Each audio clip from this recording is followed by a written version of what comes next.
he a net positive to you for society? Is he a net positive for me personally? Is he a net positive for society, not for you? I wouldn't say so. You don't think he is? No, I wouldn't say so. Who to you is a net positive to society? Bernie Sanders? I mean, Bernie Sanders is, I would say he's a compromise candidate, but I would say that... He's a compromise candidate. Yes, I would say he's a compromise candidate. Is AOC a net positive to society? I would say net positive, yes. More than Musk is? Yes, absolutely. Really? What's up, guys? I'm back with another part to the PBD debates 20 anti-capitalists, the Jubilee debate. I've already done the first part of this to claim number 3. So if you want to see that after this video, I'll put a link in the description down below. Make sure you check that out. This is claim number 4. As I said in the previous video, I skipped the first 2 claims because they were kind of drawn out, boring, not really a lot of interesting going on. Claim 3 and 4 were very interesting. So this is claim 4. I'm just going to start right into it. Make sure you like, subscribe, comment down below. Final claim is the U.S. is more socialist than capitalist today. If you hate the system, you're anti-socialist. Hello. You're back at it again. Yep. Yeah, so I think it's super important here for all leftists alike, but for the audience in general to define what these terms are. And I think the best way to do it would be to look at the theorists, right? Over history, we've seen communism and socialism talked about by governments and by, I guess, programs, but we never actually read the actual theory. And what theorists all agree on is that socialism would be a transitionary state between capitalism and communism, where the means of production are specifically owned by workers, not privately. The idea that any country now is anywhere near socialist, let alone communist, would simply be ridiculous and just it wouldn't reflect theory whatsoever. What is the definition of communism to you? Stateless, moneyless, classless society. And you prefer that? Yeah. So I think that we should be moving towards communism. So basically, no matter how much you contribute, no matter how hard you work, anything like that, she thinks everyone should be treated exactly the same. Everyone should get exactly the same. Everyone should own exactly the same, no matter how much you contribute to society. Yeah, stateless, moneyless, classless society. So yeah. you don't think a person like me should exist with the amount of wealth that I have? Yeah, because I think that we're getting to this point where we're creating fake scarcity for people like you to accumulate the wealth that you have on the basis of private ownership. Okay, so you're not capitalist. You're definitely not capitalist. You're not socialist. You want to go full communism. So what do you think that looks like, though, is a thing, right? So what Marx actually wanted was for us to reach a point where we no longer have the scarcity of resources that has kind of predicted, history as it looks like now. It wouldn't happen now. Right. It would happen as we automate. At this point in time, we can decommodify housing and food and education for around 5% of the government budget. That's 1/5, a little bit over 1/5 of what we spend on the military already. So the fact check here says this claim is not realistic. For instance, U.S. consumers and entities spent $2.6 trillion on food alone in 2024. The government spent a total of $6.75 trillion. So food would have been 38% of that. Getting fact checked. We don't, because we were living in the state where it almost seems utopian that things like food and shelter can be free. How old were you the first time you thought you wanted to be a communist? How old were you the first time? Is that a response to any of the statistics? No, because the statistics are against you. The statistics. It's never worked. There's so many Cubans that moved to Miami. They love their country. They hate the politics. In Russia, they even run away from communism because it didn't work. It killed so many people. Almost like it wasn't communist. It's almost was there a state? amateurish Yes, to there debate was. Was there a class? communistic yes, argument. there was. It's almost like you're not replying to any of the statistics that I've presented to you. I think that's the biggest problem. You're a dictator telling me what Dictators dreams would not should be allowed under communism. Dictators end up, of course, running communism. But they weren't. If somebody's taxing 100%, what is a dictatorship? So again, how much money do you think? How much money? Taxes. Literally every communist system that has ever existed has had a dictator. What is she talking about? What is communism? How much money do you think? Dictatorship. How much money do you think would it take to, I don't know, allow everyone food, shelter, water, and education in this country?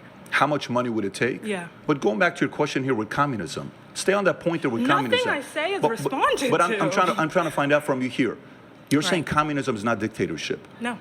Define dictatorship. Yeah, so when one person or one small entity, is able to, enforce its will on the people. When we have a private ownership, when we have a system based on private ownership, that's what happens every single time. That's dictatorship. Yeah, so we dictatorship as private ownership. Yeah, so private. So let me get this straight. Ownership. Under communism, under communism, doesn't Elon Musk exist? Yeah, no. No, so that's dictatorship. Thank you. That's completely incorrect. Under capitalism, we don't have, the freedom for people to. You do.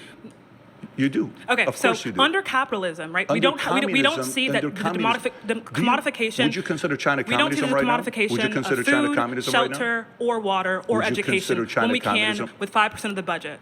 Why don't we see that? Would you consider China communism? Why right haven't now? you answered any of my questions? Would you consider Why China? haven't you responded to any of my statistics? Would you consider China communism? It's almost like we're right not having now? a conversation and you're we talking are having at a me and not conversation with where me. you have an argument that's been proven that it's not worked. It's almost and like I just everybody gave you a is definition moving of communism away for you from to it. critique, and you haven't been able If to. it's such a great system, why are other It hasn't nations happened not? yet because we've never been at a point for That's it to right, happen. because we've not found a noble person No, because that can do it if the right way. That's not a if you were to read the plain text Right. of Marx, we would see Right. that he wanted I've us read to reach. Communist Manifesto. I've gone I through promise it. you, if you have, have, read you wouldn't Wealth have of said Nations? that capitalism Have you read today Wealth is of Nations? socialist. Have you read Wealth of Nations? Yeah, so I've read Das Kapital, I've read the Communist Manifesto as Okay. well, Engels' Collective Works, etc.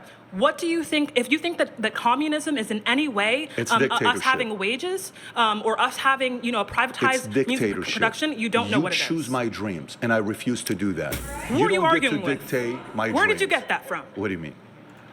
I think a perfect example proving that capitalism works better than communism is just look at the Koreas. So back when the Korean War happened, they had Russia backing North Korea, and then the West was backing South Korea. Then they split up, obviously, into two different Koreas. So North Korea's communists. They're all poor. They're all starving. They have a dictator, and it runs through the bloodline. So once he's gone, his son will take over. South Korea is capitalist. South Korea is thriving. South Korea is doing great. Perfect example. Like that should just be the picture. If you try to look up how communism works, just show North and South Korea. And she's trying to say, oh, it doesn't lead to dictatorship. If people all get treated the same no matter what, and they can't fight for anything, and they can't earn anything, then how would it not lead to dictatorship? That makes no sense at all what she is saying.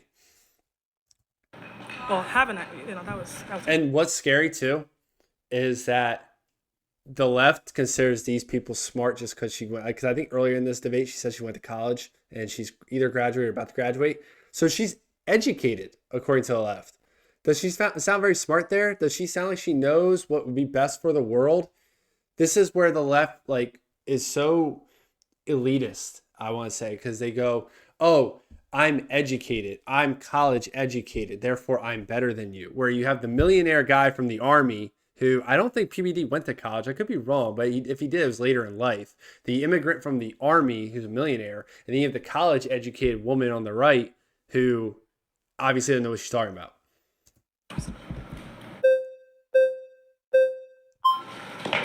Well, let's go. Justin, nice to meet you. Justin, good to meet you. How you doing, Patrick? I'm doing good. How you doing? Doing pretty good. So I need to pick your brain a little bit.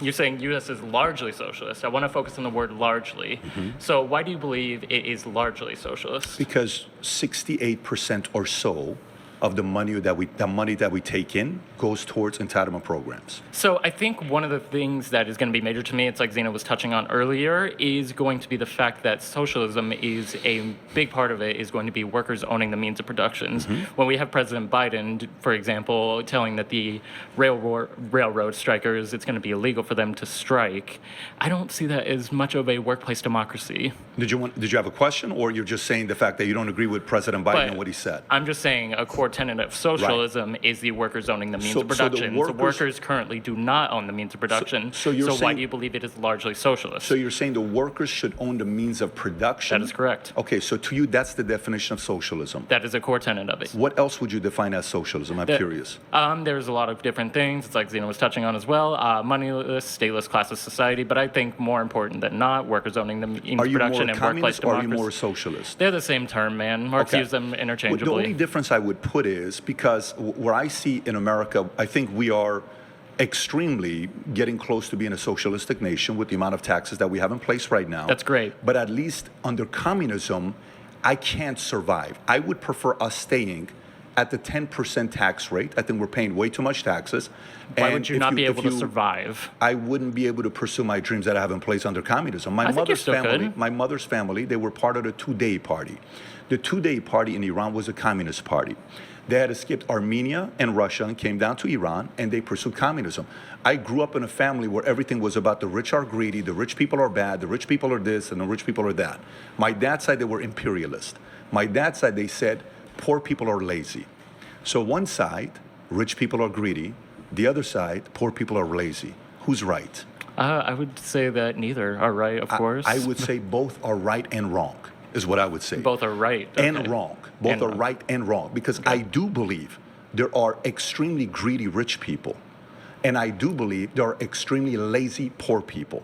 But I also believe there's a lot of hardworking poor people that are working, but they haven't found a way to get out of it. I agree with that as well. So that's actually a major point right there. They're not able to get out of it. You can get out of it. You could actually get out of it. But you just said they're not able to. No, because they're choosing not to develop. I just made an offer for a book recommendation here, so I'm not interested. If I sit there and somebody's giving you feedback and saying, what about if you think about finding ways to improve your life? Offer me that book then. I'll check you it would out. Read the book? Sure, why not? I'll give you a handful of them. We'll talk about this I'll after give it to you afterwards. Yeah, but of course. the point I'm trying to make to you is, if you can exist under a capitalistic society, and I can exist under a capitalistic society, so can she. But okay, we can both exist under a socialistic society. Not under communistic, and under socialism, the incentive would be bad. Think about it this way. Incentive is high under socialism as well, but that's not what we're doing. During COVID, take the two states, California and New York. They lost $1 trillion of wealth that left. Do you know where they went to? Where did they go to? They went to Texas, Nevada, Florida, Tennessee. You know why? Because it's a better climate for entrepreneurs. Today, if you look at New York City, you know Mamdani. That's just how the market works. You know who Mamdani is? I understand how you know who Mamdani is. Are you a fan of Mamdani? Yeah, of course. Okay, from New York. Zoran. Zoran's up there saying he doesn't believe billionaires should exist. Correct. I hope he wins. I hope he wins. You know why? Because he says, I don't believe billionaires should exist, and he's going to be the mayor of a city that has the most billionaires in America, 123. I hope he wins so we can see what happens to New York when the billionaires leave. When they leave, here's who's going to pay the price. The people that are left behind, who were taking advantage of the taxes that billionaires were paying, you think the government's going to change their budget and expenditure? When there's a $30 minimum wage, I can't imagine that Middle America's going to take the biggest hit if billionaires leave the state of New York. You'll see. So basically, what PBD is trying to argue with this whole socialism, capitalism thing is that there's no incentive to work hard, to develop, to innovate, anything like that in a socialist society, and that he admits there are greedy billionaires, which we all know there are. There's greedy millionaires, greedy billionaires. Greed is the root of all evil. But in the same time, it seems like a lot of people that propose socialism or socialist ideas are usually just lazy people that don't want to work. They don't want to do anything. They don't want to work towards anything. They want to be handed a house and handed the food they need and just sit around and do nothing. That's usually the people that preach socialism. It's not people working 60 hours a week saying we need a socialist government because I need a work class. No, it's the people that don't want to work or don't want to contribute. And they're saying, let's just tax the rich and we'll get our money, or we'll just all be equal no matter what, because that's apparently the ideal society. And what PBD is saying is that even if you are poor, even if you grow up with less, because at the end of the day, the left can preach equity all they want. We are never going to live in a society where everyone is born into the same opportunities. There's going to be people like LeBron James Jr., who's born into insane wealth and can do nothing his whole life. There's going to be people that grow up with a single mom that works multiple jobs and they have 5 siblings and they have to figure out how to get out of that. But at the end of the day, capitalism gives you a chance to excel and succeed and be wealthy and pass that wealth on to your children. Whereas socialism, everyone's just equal no matter what. No one gets more than the other. You pass down nothing because you don't own anything. It's classless, it's stateless, and it's depressing. Like, why would you not want to work and strive and build something in your life? Like, it doesn't make any sense at all. So that's what PBD is trying to say. And it's really interesting because, like, throughout this whole debate, PBD is basically saying, you can be like me. He's not like a rich person saying like, oh, you can't, I'm the exception, like successful black people do to other black people. Well, they're like, you know, you're oppressed. I'm successful, like Amanda Seales was doing. He's saying you guys could be like me too. You just need to find your thing, find what you're passionate about, work hard towards that passion, do all these things. I used to be like you. That's what he's saying. And they don't want to hear it. They just see, oh, this is an evil rich guy because he's rich and has money. I want that money. I deserve it because I exist. It's a bad mindset to have. You know, we all get stuck in bad living situations, or some of us do, but you can still control your life and make it out of it and work towards something and do something with your life. And that's what PBD is trying to motivate people in this video to do. And they don't want anything to do with it.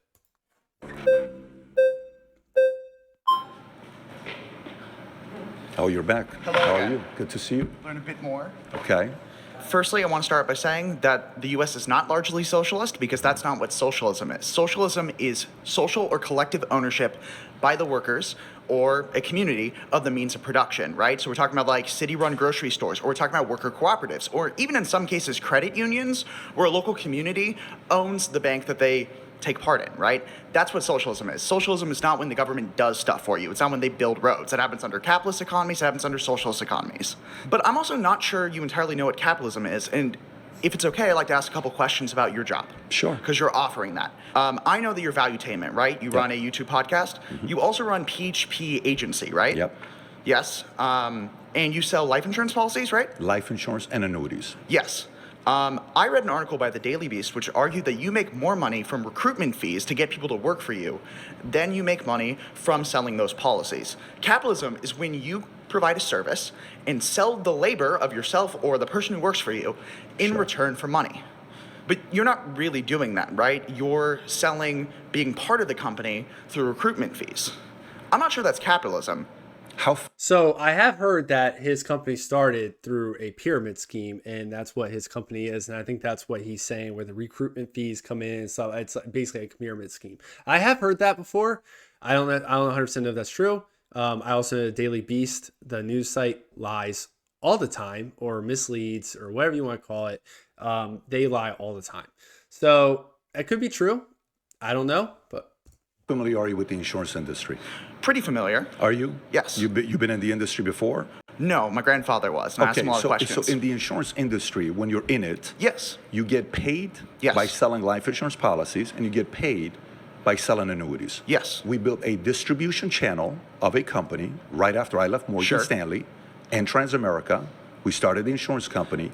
We grew it, helping middle-income families who didn't have another opportunity to create wealth for themselves. I just came back from our event in Vegas. Hold on, I'm not sure that's correct, though. It is, though. It's not correct, though, because what do you make more money from? I just came back from. We don't make more money from recruiting. I read the Daily Beast article that did that. I also watched CoffeeZilla's debate with you, where you pulled up receipts that the majority of the employees of your company don't make any money. Here's a question for you. For you. Bring up CoffeeZilla. Yeah. Daily Beast is a different story. Go to CoffeeZilla. Sure, of course. Do you think if I was worried about my business model, I would go on CoffeeZilla? What do you think? Do you think it's not really capitalist. Hang on a second. Do you think if I was worried about my business model, I would go on CoffeeZilla? They were actually very strong when they came back after me. We had a 2-hour conversation. Yes. We finished it. It was good to go. We moved on. Their claims that only 1% or 2% make and nobody makes it in insurance, they're right. Most people don't make it in insurance. Just like most people who move to California don't make it in Hollywood. So I believe and the most people technical don't make it in term real for when estate. you make more money from getting people to be part of a company than from actually selling a service is called a multi-level marketing scheme. Do you think that that's a fair characterization of your company? Why not? Do you know what multi-level is? Yes, I know. It's where you make more money from, it's sort of like a pyramid scheme, wherein you make more money from getting people to be part of it and selling them to be part of the company. A pyramid scheme doesn't have a product. That's criminal.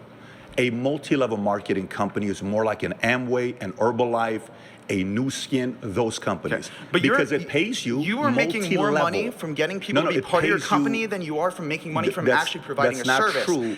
It's a claim by Daily Beast. By the way, do you know what equality of earnings is? Yes. What's equality of earnings? Tell everybody what equality of earnings is. Go ahead. Fair point. The quality of earnings isn't that like the value that's produced from when you make the money? Like how much from the labor that's produced, or am I wrong? What is quality of earnings? I gave you what I think the definition is. Okay. So quality of earnings is I sit there and I want to sell the business to you. Yeah. You make an offer of $250 million. Okay? I tell you, this is my business. Here's how much profit we make. You leave and you say, great, let's make a deal. I'll pay $250 million. We shake on it. Then you validate whether it is worth that or not by going and paying a big company a few $100,000 to check the quality. So same deal as like having someone look at the quality of the gold that you're going to buy. PwC came and they do a quality of earnings to say, is this company really worth this? They get to make a decision whether the company is truly doing what you or Daily Beast claims to do. The and value you know what comes from your brand. It comes from going on podcasts like that, even when they expose the business model, because you're not selling. Do you know what ended up happening? Don't make claims you don't know. Do you know what about. you're selling? Do you know what ended up happening? You know what you're selling, right? Do you know what ended up happening? Do you know what you're selling? The company you're selling ended your up personal buying, brand. You're selling the idea, because when you're offering people here jobs, right? You're saying that they would have to pay you money to get that. So in reality, you're trying to convince them to pay you money to be part of your claims company. Of defaming. Be very careful defaming when you don't know the facts. You have a recruitment fee. Be very careful have a claiming. recruitment fee. Be very careful making that claim when you said people here have to pay to work at our company. It's recruitment Be very fee. careful. No, those are two different things. So basically that whole time it's just him trying to attack his company based off a Daily Beast article. So that was like a complete waste of time. I wanted to see what PBD was about to explain that whole situation. And it kind of sounds like, I mean, I could be connecting it wrong. It kind of sounds like when Trump got indicted for lying about his property value, but then the bank said they sent someone out to test the value, make sure it was good. That sounds like something similar to that, where they try to figure out the quality of earnings of a company that's before they bought, and then they're the company that goes out, validates that the earnings are legit, or longevity wise it's good. That's what it kind of sounds like to me. I'm not familiar with that part of Patrick Bet-David's company, but I have heard his company is a pyramid scheme. I don't know how true that is. I would like to look into it more, but I think that's what the dude is trying to get at. Hi. How are you? Good, how are you? Tatiana. Tatiana? Yeah, Good to Anya, meet you. but yes. And your name's Patrick, right? It is. And I don't know a lot about you before coming That's in even better. today.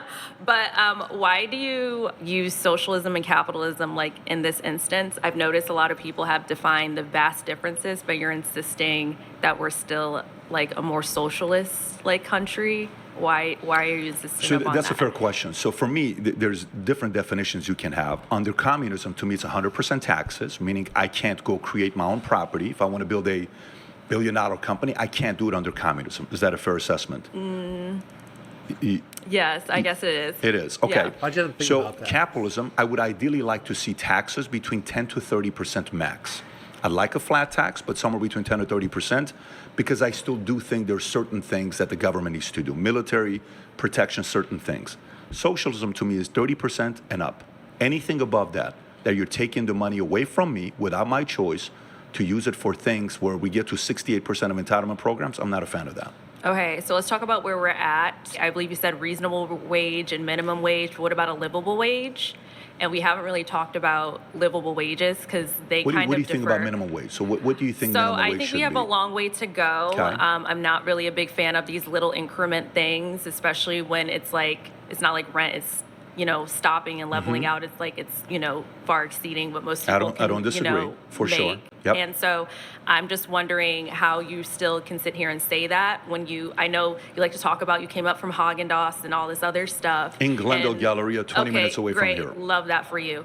But we're talking about where you are today and where I am, a majority of these people in the Sure, room. sure. And I haven't believe really you can heard. change. Yes, we can Okay. change, but I think that there's certain systems. Are you in talking place. minimum wage? You want to address the minimum wage We can talk topic? minimum wage, but I like to say livable wage Okay. because I think they're What do two you very think it different should things. be? What do you think it should be? I think that we should go per state because every state is different in Give me a terms of what number. they can Where do you have. live? You live in I California? live in California. What do you think it so should be? Based Minimum on the wage. MIT living wage calculator, it's an actual livable wage calculator. It's $27.81 should be the starting, and then if you have kids and so forth, then you can go up from there. Okay. But starting at about $27 So why don't hourly. we- so So I do agree with her. I think minimum wage should be a state level thing. I've never thought federal minimum wage made sense because cost of living in California is not the same as West Virginia. It's not the same as Texas. Not the same as New York, right? They're all different. So if you just set one standard minimum wage, it just does not make sense at all.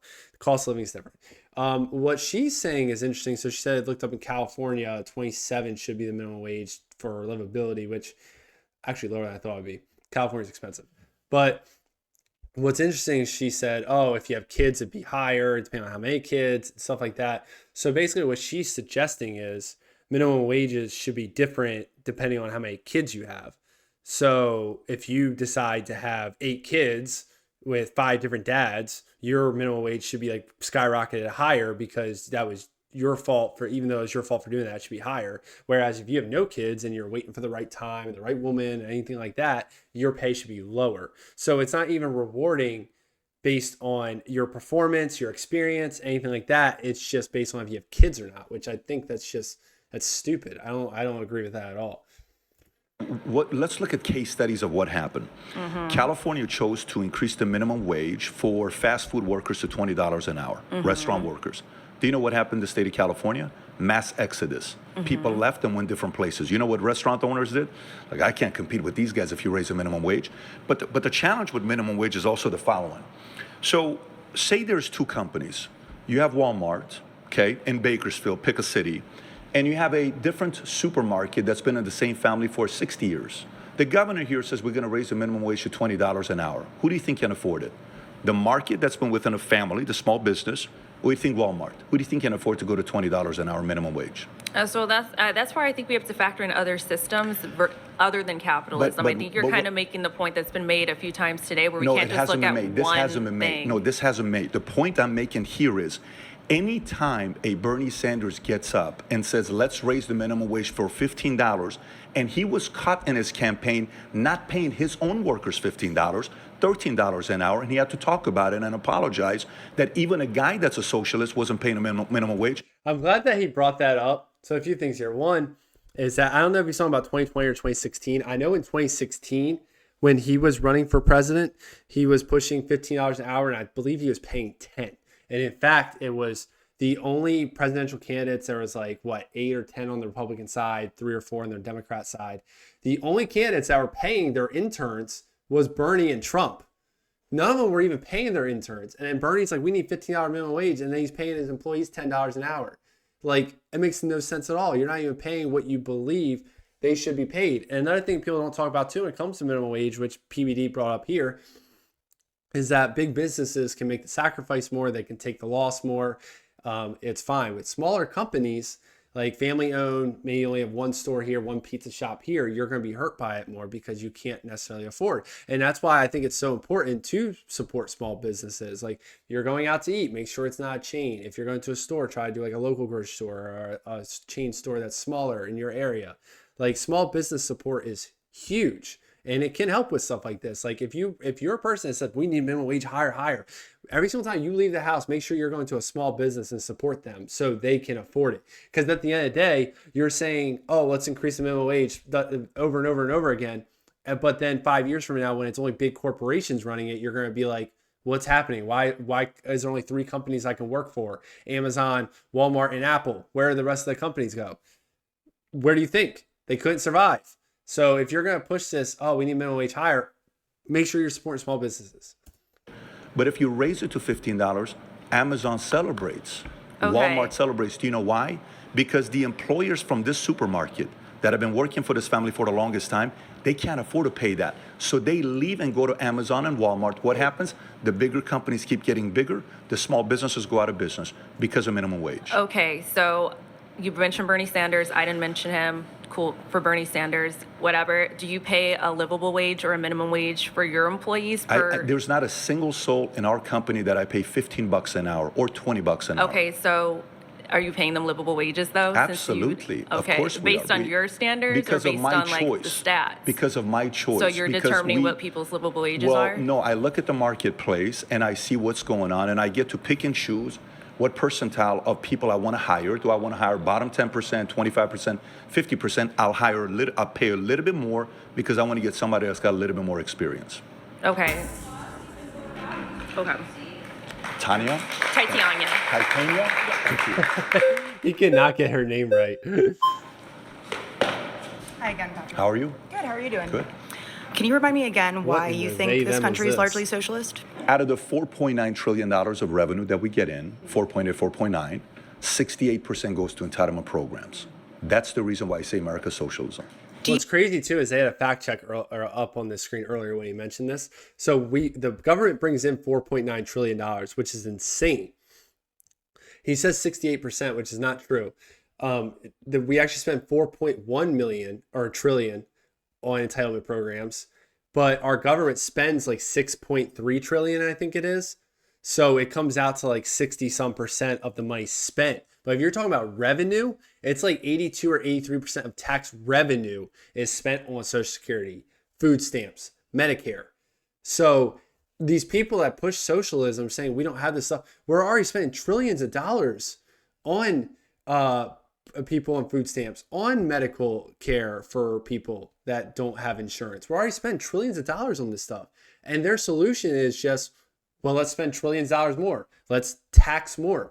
Like at a certain point, you got to realize that this isn't the solution. Like you can't just keep going that direction. It doesn't work. Do you think that we should have a say in where our taxpayer dollars go? That's why we have elections. Okay. And you vote for it. Yeah. So you agree that we should have a say in where our taxpayer dollars go? If you're asking me who should have a right to vote, I would change the system in a major way of who would have the right to vote. I'm not asking you if people You're asking me a question. I'm not and I'm asking you giving who should have the right to vote. Right. I'm asking you, do you think that The our current system taxpayer dollars should be allows- dictated by us? The where that current goes? election allows you to vote and decide who you want to be your candidate. Absolutely. Okay. So I would argue that the biggest handouts go to billionaires because we give billions and billions of dollars in subsidies to billionaires every single year. Elon Musk just got a huge raise. Not sure why. He's worth over like hundreds of billions of dollars.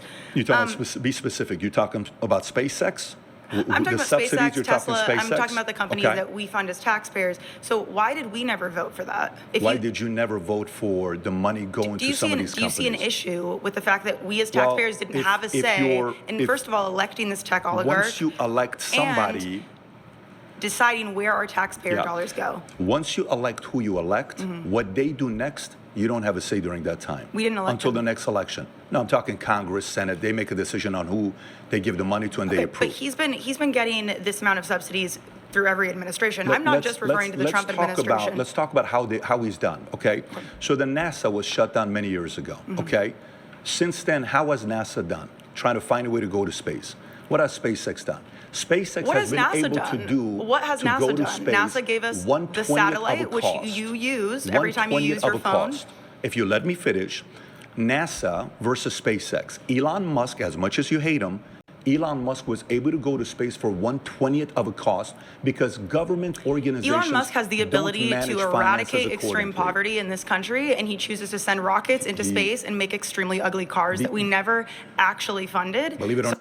So a few things with that. One, he does not have the if we're spending $4 trillion a year on poverty pretty much, and people are still in poverty, his net worth of, I think it's like 400 million now, isn't going to solve that at all. Not even slightly. And the thing too, people don't realize is one, he doesn't physically have most of that money. It's in stock shares. A lot of rich people's money is stock shares. They don't physically have it. It's just their worth. Now I see her argument where she's saying basically, PBD's trying to make the argument where you vote for a politician, you're a member of Congress, your senator, blah, blah, and then they do kind of they're supposed to be doing what you want to do. And I see her argument where she's saying like, oh, well, I didn't vote for my money to go to SpaceX. I didn't vote for my money to go to Tesla. I don't know who she votes for. If she votes for the left, she definitely voted for that because the Biden administration gave more money to electric car companies than anyone. When it came to the $7,500 electric car thing. But the thing is that that's something that still needs to, like we're voting on, we need to vote for certain candidates that I guess don't give money to those companies. But the thing is, it needs to happen to a certain extent. I don't like it. I don't like that our big companies are relying on government money. But at the same time, if you just cut all of it, then you probably are going to have some like layoffs and stuff. Like you have to cut it in like a certain specific way carefully, because the way private companies and government is so intertwined now, you can't just cut off all that funding. Like Trump's been trying to cut off some of it, and it's funny because people like her are freaking out about it. So in one breath she's saying this is wrong, and the next breath she's freaking out, probably 'cause that's their mindset. Trump is slowly trying to figure out how to cut some of these subsidies and money going to private companies that don't need to go there. But PBD made a good point too, where NASA was kind of sitting around collecting funds, not doing much. Elon started SpaceX, and he found a way to basically develop a rocket and fly to space for 1/20th of the cost. And another thing that SpaceX has really done well too is they found a way to save the rocket, bring it back, and have it be caught. NASA would just let it go. Because that's another thing too, when it comes to government money, there's no innovation because it's endless. So they just keep doing the same thing. So she's trying to say NASA gave us a satellite and blah, blah, blah. And it's like, yeah, but private companies do innovate more. And if you want those companies to innovate more, sometimes you need to have some kind of investment if your government's working towards a certain goal. You know what I'm saying? So I get her point where she's trying to say like, oh, we don't vote for our money to go here. You're right. I don't vote for my money to go to Ukraine. I don't vote for my money to go to Israel, but it still does. So that's the thing we can do is vote for candidates that don't want to spend our money this much. And I think there are starting to get more and more candidates like that. There's like Thomas Massey, there's Marjorie Taylor Greene. There's people on the left like AOC, but that focus needs to be on those candidates more. So people like her, people like me, people like whoever need to draw more attention to those candidates. Most liberals drive his cars, so. Well, I would say the Cybertrucks, it's a poor decision aesthetically. The Cybertruck. I'm not discussing the aesthetics of his products. It's so funny because when you say what you say about, say, the Democratic side on the climate change side, the guy that's worked towards that the most, you guys loved him till he supported Trump. Elon was your favorite 8 years ago until he supported Trump. The moment he went into Trump, this guy's a horrible guy. This guy's a terrible guy. To be fair, I've hated Elon Musk consistently throughout my adult life. And I also think that he is someone who has benefited immensely from the government. That's why I find hypocrisy in what you're saying. I don't disagree in that side. He's benefited immensely from the exploitation of labor overseas. He's benefited immensely from his extremely aggressive union busting tactics. So I'm saying, like, why is he a net positive to you for society? Is he a net positive for me personally? Is he a net positive for society, not for you? I wouldn't say so. You don't think he is? No, I wouldn't say so. Who to you is a net positive to society? Bernie Sanders? Bernie Sanders is, I would say he's a compromise candidate, but I would say that... He's a compromise candidate. Yes, I would say he's a compromise candidate. Is AOC a net positive to society? I would say net positive, yes. More than Musk is? Yes, absolutely. Really? Tell me why. Because AOC wants to introduce a Green New Deal, and I think that the New Deal is the closest thing... For $30 trillion? Okay, Trump literally just added $3.4 trillion to our deficit, so I really don't want to hear... Between 30 trillion and so I'm saying, 3 trillion. I'm saying that I think that, when we look at the system that we currently have, I think that we need... Just listen to what she just said. She said AOC's a net positive to society because she wants to introduce a new Green Deal. And it basically pushes electric cars, it pushes solar panels, all the environmentally friendly stuff. But then the guy who owns the largest electric car company, runs it, has made it successful, has pushed to make those cars successful, is not a net positive. Someone figure that out. He also, I think, has a company that has solar panels that, the left loves too. Those Tesla solar panels that look like shingles. Trying to figure that one out. Need to redistribute the wealth in a significant way, and we need to reintroduce something like the New Deal. And I think AOC has been the closest to doing that. I'm not saying I'm the biggest fan of her, but I'm saying that we need a marginal tax rate. Right. That is something similar to the New Deal, 70 to 90%. Ideally, I would go for a wealth tax. Anyone over $999 million has to pay every year. But I'm saying that... Say that one more time. You would do what? Anybody that makes over... I would introduce a wealth tax. So I'd say that anyone who makes over $999 million needs to pay. So I think that no one should be a billionaire. I think that we should put the cap... No one should be a billionaire. Absolutely not. Do you think that people can survive on $999 million? This isn't how life works. Do you think someone can survive on $999 million? I'm asking you, do you think someone would be okay? Do you think someone's life would be impaired if they had only $999 million instead of $1 billion? You're not answering the question. Fortunately, these companies that continue to grow Why are you avoiding my question? Created jobs for others. Do you think someone could reasonably survive on $999 million? How big a person wants to build their business? That's not true. By the way, why don't you elect someone that pursues those policies? Bernie was your hero for many years. He became compromised. I never said he was my hero. But how did Bernie become compromised?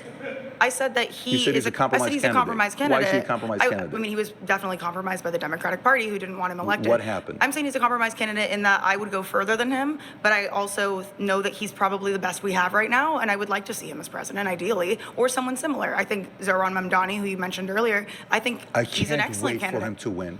You know why I can't wait for him to win? Because I can't wait for the data that comes out after he wins.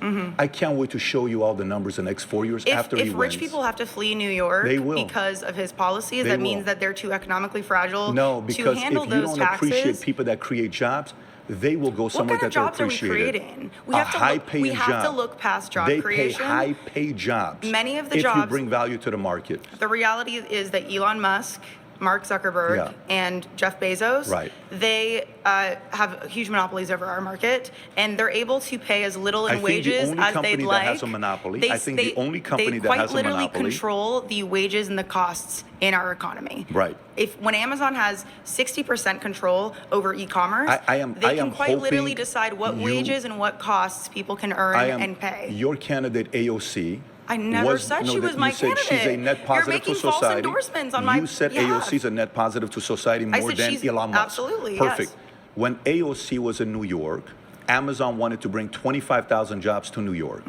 These were jobs that were paying $150 a year. Because from what I understand, the people who work for Amazon have to walk 10 to 15 miles per shift. They have higher injury rates than the industry average. These were jobs that were paying $150 a year. I think we've been stopped. She went against it. They went to a different place. 25,000 jobs they lost in New York. And what would those jobs look like? 150. You can't take these people serious. Oh, they have to walk 10 miles a shift? Oh my God, the horror. They have to move at their job. You mean it's not a desk job? Oh my God.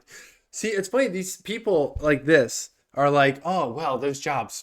Oh, we don't want those jobs. We want the good jobs. Those aren't good. We need better quality jobs because we can't walk that much. Those same people will argue we need to keep illegal immigrants here for slave labor.